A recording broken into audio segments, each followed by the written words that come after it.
Seja muito bem-vindo ao canal EBD. Sim, senhor, o canal que é exclusivo para a escola bíblica dominical. Na lição dos jovens, o fundamento dos apóstolos e dos profetas, a doutrina bíblica com base para uma caminhada cristã vitoriosa, nós chegamos na lição de número 10, o cuidado com o vento de doutrina. É uma lição muito importante e uma exortação à inteligência e a disposição que o crente precisa ter para meditar nas sagradas escrituras diariamente, para proteger a si mesmo e proteger aqueles que ele tem responsabilidade dentro de sua jurisdição para ensinar a palavra de Deus. Então fica conosco até o final, porque nós iremos ver um pouco sobre as tendências atuais das doutrinas falsas. Iremos ver como nós podemos vencer tudo isso e vencer o mundo. E a coisa principal que a lição prioriza no último tópico é que aquele que ama o Senhor, ele se dedica à sua verdade. E aquele que se dedica à verdade de Deus, de maneira alguma ele é enganado e ele ainda ajuda outras pessoas a serem libertas do engano. Deus abençoe grandemente a sua vida. Você está no canal EBD, sim senhor, o canal que é 100% nordestino, paraibano e aqui da cidade de Campina Grande, na Paraíba. Fique conosco até o final nesta lição, o cuidado com o vento de doutrina, e não se esqueça de deixar o seu comentário e de participar também do nosso grupo no WhatsApp EBD, sim senhor, aqui no QR Code que está aparecendo logo na tela, mas também nas mensagens, logo abaixo, nos comentários, você pode também ter acesso ao link e ter um contato mais próximo conosco. O ensinamento e a exortação em resumo que nós trazemos desta lição, ela já começa com um conselho importante no próprio texto principal, que na lição dos adultos é chamado de texto áureo. O texto principal diz: Jesus respondeu e disse-lhes: A minha doutrina não é minha, mas daquele que me enviou. Se alguém quiser fazer a vontade dele, pela mesma doutrina, conhecerá se ela é de Deus ou se falo de mim mesmo. João 7, 16 e 17. O que Jesus está propondo para aqueles que ouvem ele é isso. Confira nas escrituras se o que eu estou falando não é de Deus. Mesma atitude dos bereanos de Atos 17 e 11, que eles conferiam nas escrituras se era assim. Hoje vivemos momentos de comportamentos completamente diversos dentro das Sagradas Escrituras em relação ao crente, o pregador, aquele que ensina. Os crentes estão ouvindo mais o que sai da boca da pessoa, é como se fosse um papado, o que esta pessoa diz é verdade, é soberano, porque ela é eloquente, ela fala bem, ela se expressa bem. Por quê? Porque os crentes estão esquecendo de estudar a Bíblia diariamente, para se ter uma cosmovisão bíblica da verdade e poder se proteger dos falsos ensinos. Muitos deles, eu acredito que a maioria deles, não são intencionais para fazer o outro tropeçar, mas é pela própria falta de conhecimento. Alguém se dispõe a ensinar a palavra sem antes aprender a palavra, ele perece e faz o outro perecer. Então, se você tem cuidado de você mesmo, então você vai ter cuidado de conhecer a Bíblia Sagrada. Paulo, em 1 Timóteo 4,16, ele disse a Timóteo: tem cuidado de ti mesmo e da doutrina, persevera nessas coisas, pois fazendo isto, te salvarás, tanto a ti mesmo como aos que te ouvem. O texto bíblico desta lição está em Efésios 4, do 11 ao 16.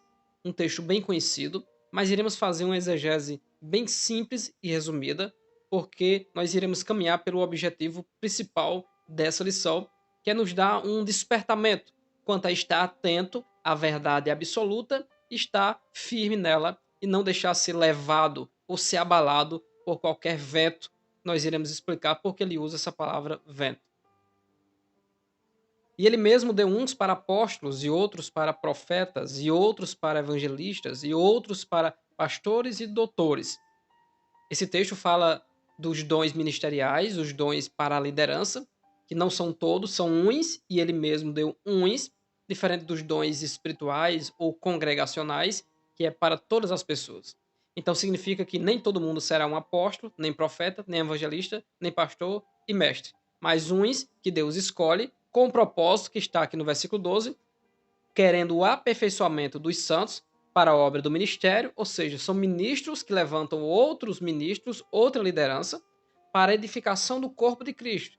Então, aqui a responsabilidade da liderança de levantar pessoas capazes para continuar a edificação da igreja.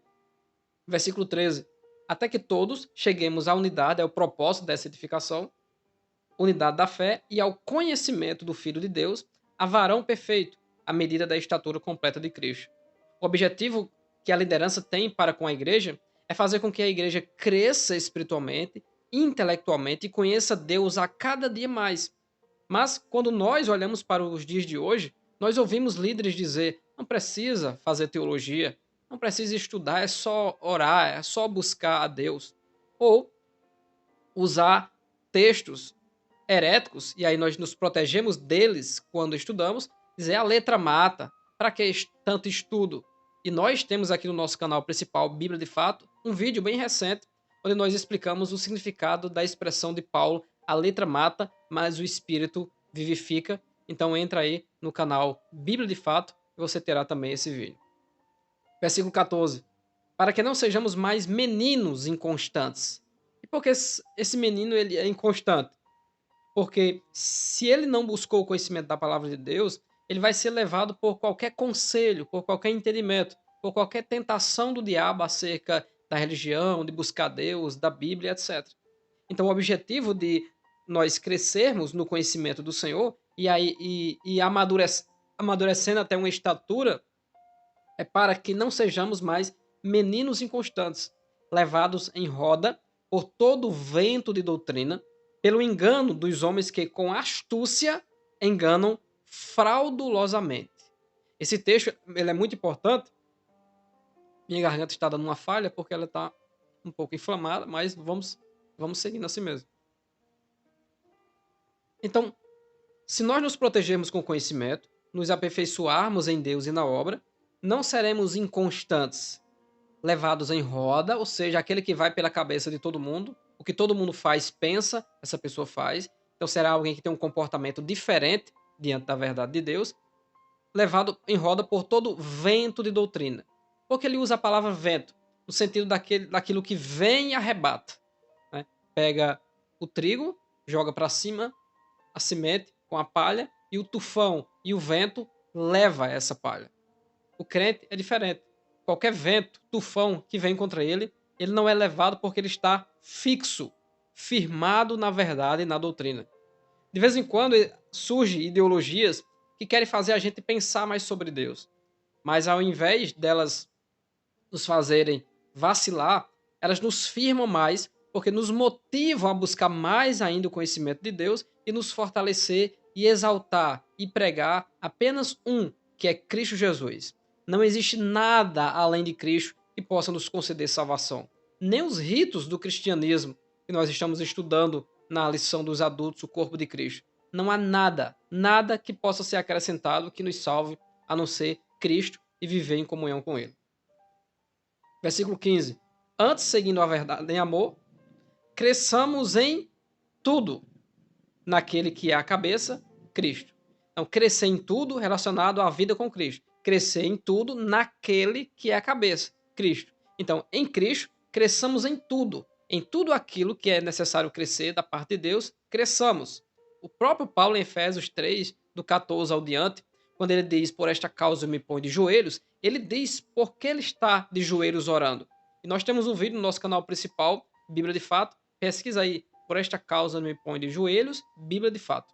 Você verá que nós explicamos lá que Paulo está de joelhos pedindo para que a igreja tenha poder, amor, citado nesta lição, e conhecimento.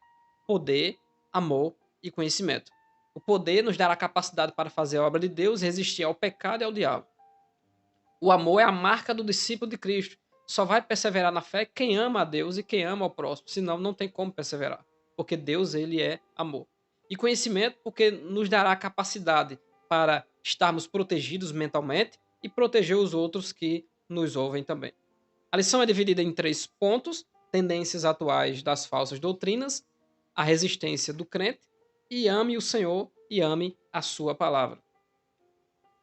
E o comentarista propõe que nós precisamos identificar, resistir e vencer as falsas doutrinas e não deixar ser levado por coisas que de vez em quando aparecem. Nós olhamos para irmãos e pensamos como é que esse irmão tão inteligente, tão conhecedor, deixou ser levado por isso. Precisamos ser mais bíblicos e estudar a Bíblia Sagrada. Nós vivemos uma época do período do tempo da história da humanidade que é denominado de pós-modernismo. Você que é professor de escola bíblica dominical, você pode dar um resumo para a sua aula de quais são as principais características da, por exemplo, da Idade Média, da Idade Moderna e da Idade Contemporânea, ou melhor, e da Idade Pós-Moderna, que é a que nós estamos atualmente. A Idade Média, ela foi de 476 até 1453. E as características da Idade Média, que durou cerca de 1000 anos, foi a fusão das culturas romanas e germânicas, ou seja, as culturas romana e da Alemanha, do norte da Europa, se juntaram e essa fusão trouxe vários conceitos diferentes para aquela região. Nesse mesmo período, houve o crescimento e o surgimento do Império Bizantino, também o islamismo, as cruzadas, a Inquisição, a expansão do cristianismo católico, chegando até também, depois desse período, ao Brasil. E era um período de trevas, um período sombrio, um período em que a Igreja Romana dominava e se alguém não recebesse, não tomasse por santa as palavras do soberano Papa, essa pessoa poderia ser morta na fogueira da Inquisição. Então essa Idade Média foi até 1453. E a partir de 1453 se inicia a Idade Moderna até 1789. E as características da Idade Moderna são as reformas religiosas, ou seja, as insurreições de cristãos católicos contra os desmandos da Igreja Católica, surgindo aí igrejas luterana, anglicana, metodista, wesleyana, depois vem calvinismo, arminianismo e por aí vai. Então, nesse período, houve também a conquista da América, o iluminismo, as revoluções da indústria, a valorização do racionalismo, o aumento da população de forma considerável e a exploração da Europa de pessoas e também de recursos dos países como África, Brasil e etc. A partir de 1789 até a atualidade, estamos na pós-modernidade. E a característica da pós-modernidade é desconstruir tudo o que foi estabelecido durante a Idade Média e a Idade Moderna. É a ausência de regras e de valores. Agora é cada um por si, tudo é relativo e subjetivo, cada um interpreta a sua vida e vive como quer, e os valores da família são lançados por terra, e aí a sociedade anda de forma desregrada. O individualismo, eu por mim mesmo, né, cada um por si, a mistura do real e do imaginário, o que acontece com pessoas hoje que querem ser aquilo que os filmes e os desenhos pregam, querem se transformar literalmente nos seus ídolos. E a liberdade de expressão, que também é uma coisa que já está quase que sendo ultrapassado pelos poderosos que não querem ouvir a verdade absoluta. Então, a principal característica é a desconstrução das verdades que foram estabelecidas, as verdades absolutas quanto Deus, quanto a família, quanto o trabalho, quanto o casamento e etc. E isso é muito perigoso, porque a base que sustenta uma sociedade civilizada é a família e o amor desses integrantes da família um pelo outro e pela pessoa de Deus. No meio cristão da atualidade existem várias doutrinas.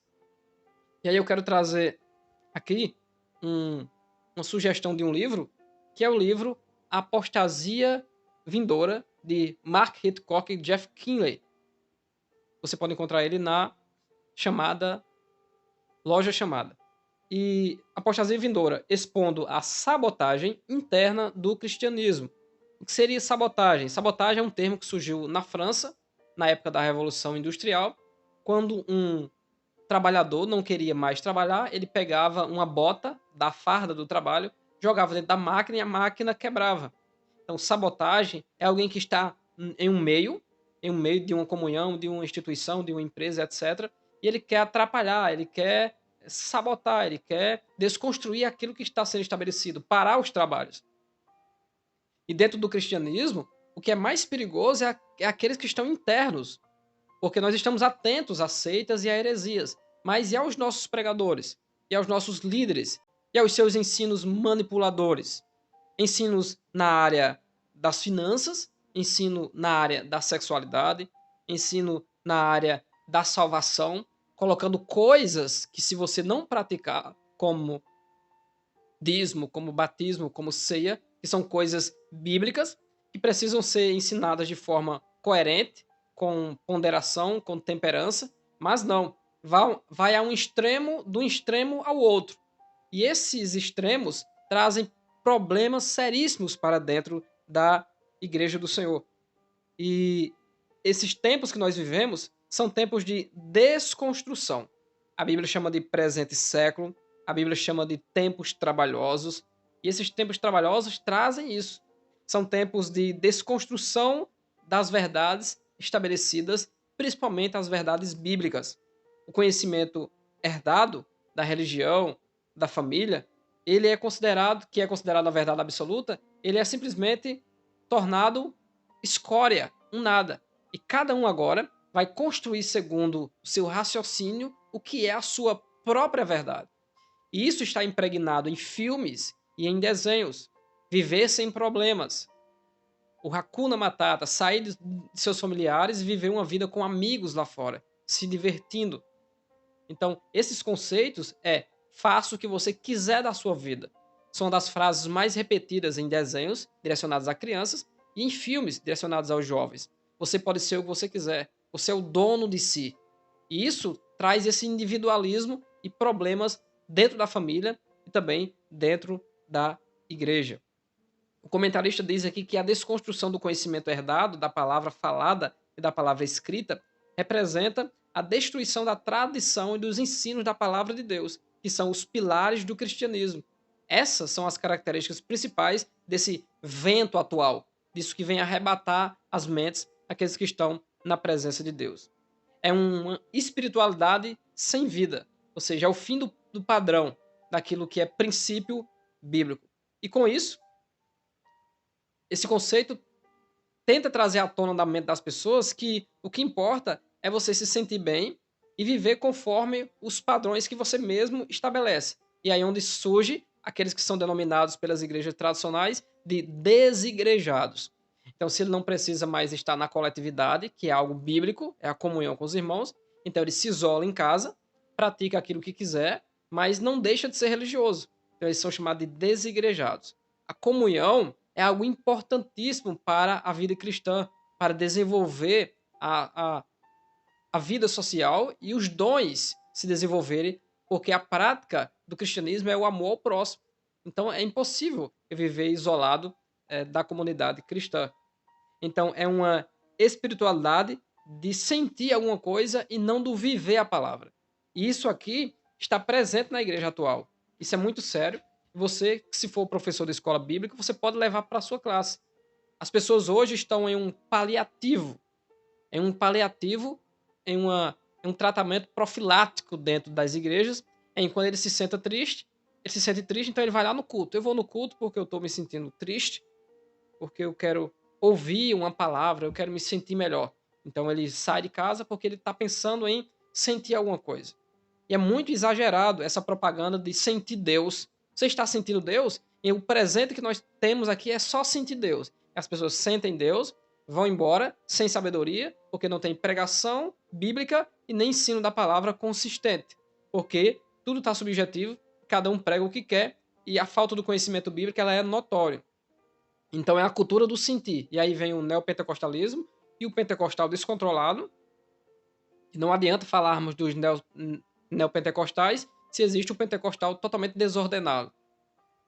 Que são os que mais trazem problemas e também se desviam. Porque ele quer o tempo todo estar no ápice de viver e sentir coisas sobrenaturais. E a vida cristã não é isso. A vida cristã, você padece, você sofre, você espera, passa momentos de crise. Então é preciso pensar sobre todas essas coisas. Mas para nós adiantarmos o nosso vídeo, porque ele é um resumo, como nós podemos resistir isso?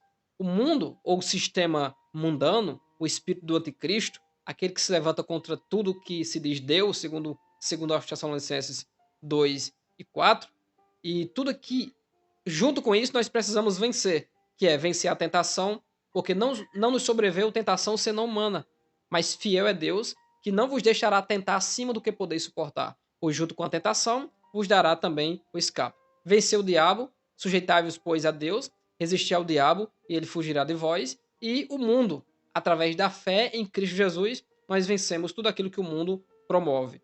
E esse mundo sem fundamentos, que é uma sociedade fluida, líquida, que se esvai e se dissolve facilmente, prejudica os relacionamentos de namorados, de casados, de patrão e funcionário, de pastor e ovelha, de amigos. Então é uma sociedade que o que importa é você fazer alguma coisa para a rede social e alguém dizer que gostou do que você fez. Ó, que legal que você fez. Então alguém fica feliz por isso e se satisfaz vivendo uma vida isolada e aí problemas psicológicos, psicossomáticos e etc. Né? A Bíblia chama isso de tempos trabalhosos em 2 Timóteo 3, primeiro, e também esse é o período dos homens amantes de si mesmo, de 2 Timóteo capítulo 3. E o próprio comentarista nos pede para lembrar sobre Abacuque, que vivia tempos difíceis onde ele estava cercado pelo mal, mas ele dizia que mesmo faltando tudo isso, todavia eu me alegrarei no Senhor e exultarei no Deus da minha criação. Ou seja, há uma direção na mente de Abacuque que é Deus e a vitória que há da parte de Deus em permanecer fiel a ele. A vitória que vence o mundo, segundo 1 João 5,4, é a fé. É permanecermos batalhando pela fé que uma vez nos foi dada. Porque Jesus é o nosso autor, o autor e consumador da nossa fé. E o próprio Paulo ainda chama a fé, em Efésios capítulo 6, como um escudo. Então eu vou me proteger das coisas deste mundo e do diabo através da fé que eu tenho na pessoa do Senhor Jesus Cristo. E por último, o comentarista nos pede para que a gente fale sobre amar a Deus e amar a sua palavra. Se você abrir a Bíblia Sagrada, o Salmo 119, você verá a emoção que é colocada naquele salmo, falando da lei do Senhor, falando da palavra do Senhor, dos mandamentos do Senhor, dos estatutos do Senhor. O salmista diz que é o prazer dele cotidianamente, de dia e de noite, ele busca cumprir a palavra de Deus e andar segundo a vontade de Deus. Quem mais ama Deus busca a sua palavra. Então, quem ama Deus e despreza a Bíblia Sagrada, esse amor não é o amor genuíno.